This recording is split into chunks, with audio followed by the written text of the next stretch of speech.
Imagine making $100 million as a pro athlete and then losing all of it. See, I can't imagine that amount of money, and I'm sure you can't either. But today I'm going to share 5 insane stories of 5 pro athletes who made millions and lost all of it. And be prepared to be entertained. This is crazy. Here we go. All right, starting at the top of our darkest stories is Delonte West. Delonte West was an NBA player, and he wasn't just like a fringe one-off player. He actually was a legit NBA player, and he was teammates, most notable for playing with LeBron James in Cleveland. And so he made millions of dollars. While Delonte was in the league, though, he started dealing with his bipolar disorder while he was playing professionally. And the NBA environment doesn't slow down for anyone. Imagine like the most intense schedule, relentless pressure all the time, and he had no structure. He had no ability to filter all of his success. And so all the success in the league, as soon as he retired, immediately went downhill. There's reports of Delonte West sleeping in his car. He started panhandling, getting on drugs, and people even filmed him barefoot, disorientated, getting arrested, completely looped out. And he had one of the hardest, darkest crash outs that any pro athlete has ever had. It even got to a point where Mark Cuban got involved and tried to save him. Mark Cuban tried to rehabilitate him, bring him out, pour into him, and that didn't work. The guy ended up still falling, lost all his money, and ended up getting arrested after Mark Cuban poured into him. And so, insane story of someone went from making millions of dollars playing with LeBron. Some questionable things may or may not have happened with that we will get into. But after that, completely going downhill, losing all his money, and becoming an insane person. And so honestly, prayers up to Delonte West, because there's no good story on this. There's no recovery that I'm going to get into. That was just a dark story of what happened to him. And so prayers up to him, man. And that's why we've got to have our systems in place. Next, Antoine Walker made over $100 million in the NBA. He was a Boston Celtics star, played multiple All-Star appearances, NBA championship with the Miami Heat. And the outside, he looked like he was set for life. But Antoine admitted later that a lot of people didn't want to say out loud that he invested in a lot of things that he didn't understand at the time.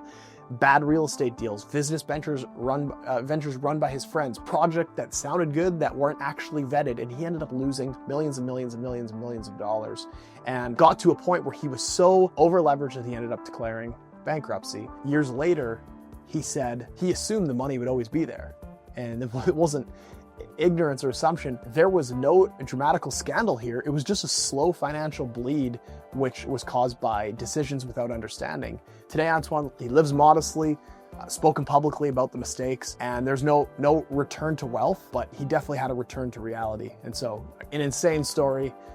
I don't even understand how y'all can make $100 million and then lose it, but prayers up to him, and good for him for speaking out about it and giving that warning to others. Next up, Vince Young. Vince Young was the NFL Rookie of the Year. And so massive expectations, huge contracts. He was the face of the Tennessee Titans franchise.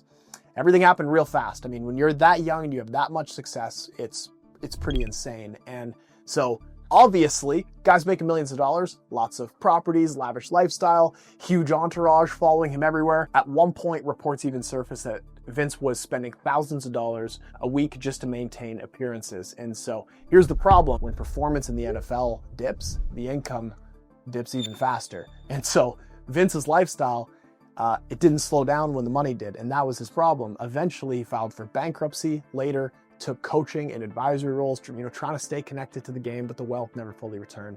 And so Vince's story, it's about timing, man.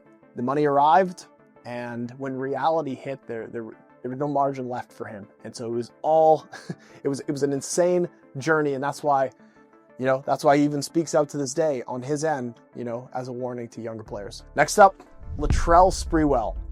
Latrell earned over $100 million in the NBA as well.